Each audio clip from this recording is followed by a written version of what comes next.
एक सन्यासी महात्मा थे,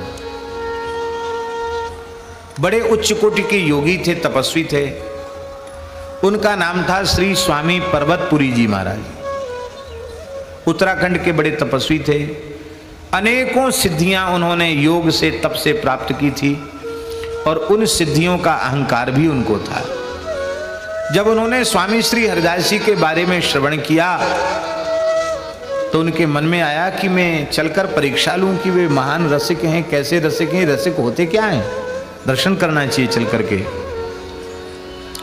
तो स्वामी जी को भयभीत करने के लिए, उनके भजन में विक्षेप करने के लिए वे पर्वतपुरी जी कभी सिंह बनकर दहाड़ने लग जाते, कभी सर्प बनकर फुफकारने लग जाते, कभी व्याघ्र बनकर गुर्राने लग जाते, कभी अजगर बन करके मुंह फैलाकर निगलने का प्रयास करने लग जाते।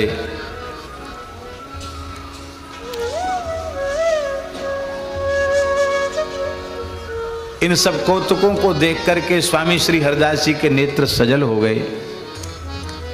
मन में विचार करने लगे, स्वामी जी के देखो, भगवान की अहेतु की कृपा से जीव को परम कल्याण का अवसर प्राप्त होता है मानव जन्म के रूप में। इस बेचारे को मानव जन्म भी मिला, घर द्वार छोड़कर विरक्त साधु सन्यासी भी हुआ, पर केवल कठोर तप और योग की साधना से प्राप्त सिद्धियों से इतना अहंकार हो गया कि ये विशुद्ध परमार्थ से वंचित होकर के, कल्याण के मार्ग से वंचित होकर के पतन के गर्त में जा रहा है।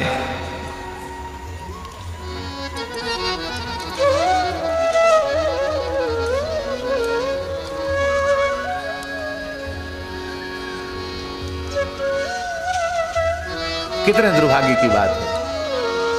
इस महापतन को ही ये अपना गौरव समझ रहे हैं। अरे इन्हें परिवर्तन करना ही था तो देवता बन के आते। ये कभी अजगर, कभी सिंह, कभी सर्प बन के आते हैं। ये कैसी इनकी स्थिति है। ये तो विक्षिप्त जैसी बुद्धि के हैं। ऐसा कहते ही उनकी स्थिति विक्षिप्त की जैसी होगी। स्वामी जी की वाणी से शब्द निकला कि इनकी अवस्था तो विक्षिप्त के जैसी है। काहे को इतनी तपस्या की, काहे को इतनी सिद्धियां प्राप्त की। वाणी निकलते ही विक्षिप्त हो गए। एक दिन स्वामी श्री हरिदास जी मोर बंदरों को चना चुगा रहे थे। तो ये भी भूखे तो थे बेचारे, मोर बनकर ये भी चना चुगने आ गए। तो स्वामी जी ने हंस करके कहा कि देखो, ये वृंदावन का मोर तो नहीं है, पर एक नया मोर आज चना चुगने आया है। चुगा चुगने के लिए एक नवीन मोर आया है। अब तो पर्वतपुरी समझ गए कि मैं किसी भी स्वरूप में चला जाऊं, इनसे छिपने वाला ये सर्वज्ञ हैं। अब तो अपने स्वरूप में प्रकट हो गए, रोने लगे, साष्टांग दंडवत प्रणाम करके गिड़गिड़ाते हुए कहा, भगवान आप वस्तुतः समर्थ महापुरुष हैं, हम आपकी शरण में हैं, आप हमारी रक्षा कीजिए। और भगवान अब तो आपको कृपा करनी पड़ेगी। स्वामी जी ने कहा क्यों? बोले आपने हमको मोर कहा। मोर माने मेरा मोर। तो जब आपने अपनी वाणी से मोर कह दिया तब मैं आपके चरणों को छोड़ के कहाँ जाऊंगा। अब तो आपको अपनाना ही पड़ेगा, क्योंकि आपने हमको मोर कह दिया। तब आप बड़े प्रसन्न भये और आपने इनको युगल मंत्र का उपदेश दिया और इनका नाम रखा प्रकाश दास। क्या नाम रखा? प्रकाश दास। इन प्रकाश दास जी की आयु कितनी थी जब वे आए थे उत्तराखंड से? 1200 वर्ष की आयु थी। कितनी? योग बल से, तपोबल से उन्होंने आयु बढ़ा ली थी अपनी। 1200 वर्ष की आयु थी। 1200 वर्ष के एक सिद्ध ने स्वामी जी से दीक्षा ग्रहण की और इनका नाम प्रकाश दास रखा।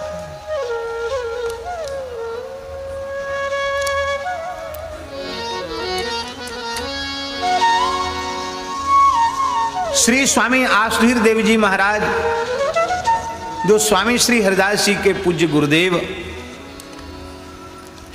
इनके एक शिष्य थे। उन शिष्य का नाम था श्री देवदत्त जी। ये सपत्नीक स्वामी श्री हरिदास जी के शरणागत हुए और गढ़मुक्तेश्वर है, गंगा जी का तट है, गढ़मुक्तेश्वर में वहां पहुंचे। इनका उपदेश सुनने के लिए बहुत से लोग आए और अनेक जीवों को श्री देवदत्त जी महाराज ने स्वामी जी की रसोपासना के अनुरूप उन्हें वैष्णवता प्रदान करके, शरणागति प्रदान करके, वैष्णव धर्म का उपदेश दे करके कृतार्थ किया। तो उनके बढ़ते हुए प्रभाव को देख करके कुछ कर्मकांडी ब्राह्मणों को इनसे बड़ी भारी ईर्ष्या होने लगी।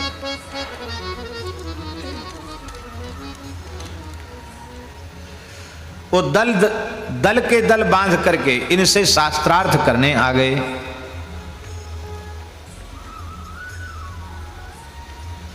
देवदत्त जी बड़े सरल थे। देवदत्त जी उनके प्रश्नों का उत्तर देने के लिए भक्ति की महिमा का प्रतिपादन करते और उस महिमा को प्रमाणित करने के लिए संतों की वाणियों को प्रस्तुत करते। पर वे कर्मकांडी ब्राह्मण बोले कि नहीं नहीं, इन महावाणी और वाणी इनको हम नहीं मानते। ये तो तुम्हारे लोगों ने लिख ली, कविता कर ली, हम तो वेद को ही परम प्रमाण मानते हैं। वेद के अनुसार प्रमाण दो तो हम मानेंगे।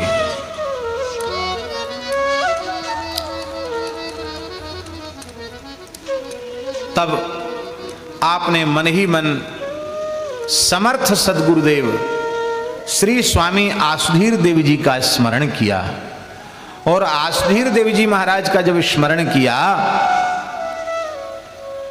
तो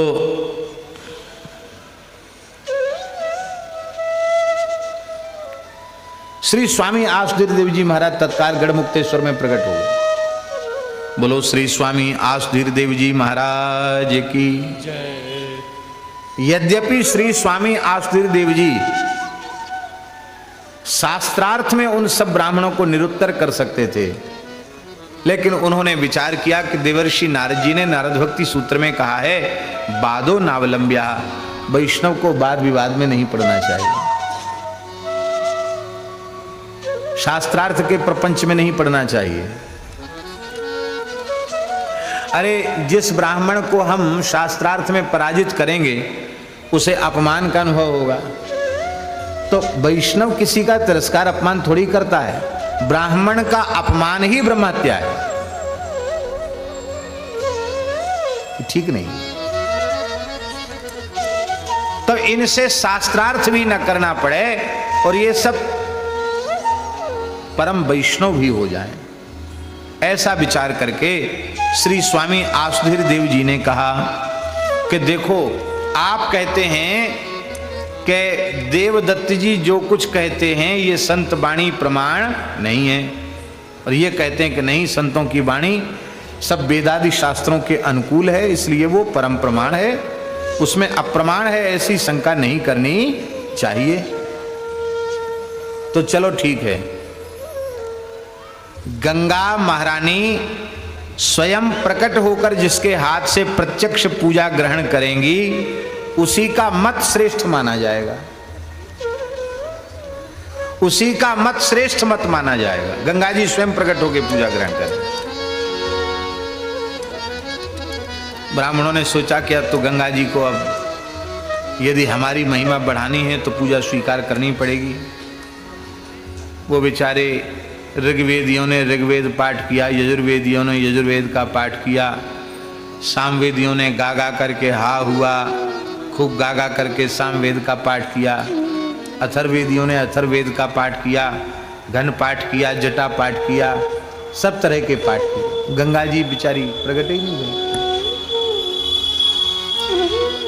तब स्वामी आसुधीर देव जी ने कहा कि अब श्री देवदत्त जी गंगा जी को पुकारें।